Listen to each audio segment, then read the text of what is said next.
எனக்கு மட்டும் ஏன் இப்படி நடக்குது? எனக்கு நல்லதே நடக்காதா? கெட்டவங்கலாம் நல்லா தானே இருக்காங்க. அவங்களுக்கு மட்டும் நல்லதே நடக்குதே.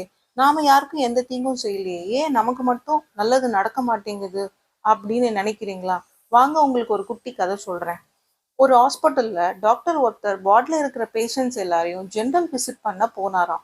அப்போ ஒரு பேஷண்ட் கிட்ட போயிட்டு, நீங்க நாளையில இருந்து மட்டன், சிக்கன், ஃபிஷ் எல்லாத்தையும் சாப்பிடலான்னு சொன்னாராம்.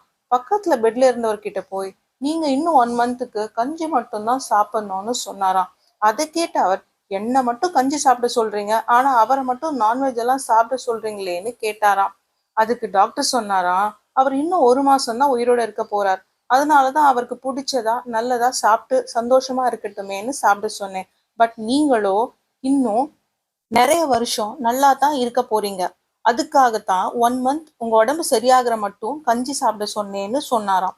இது மாதிரி தாங்க நல்லவங்களும் அவங்க கர்மா முடிகிற வரை கொஞ்ச காலம் கஷ்டப்படுவாங்க. அவங்களுக்கு நல்ல காலம் வந்துட்டா நல்லது டபுளா கிடைக்கும். அதே மாதிரி கெட்டவங்களுக்கு நல்ல காலத்துல நல்லது நடக்கிற மாதிரி இருக்கும். ஆனா கெட்ட காலம்னு ஒண்ணு வந்துட்டா அவங்களோட கர்மாவும் சேர்ந்து கெட்டது டபுளா நடக்கும். சோ நல்லதே நினைப்போம், நல்லதே செய்வோம்.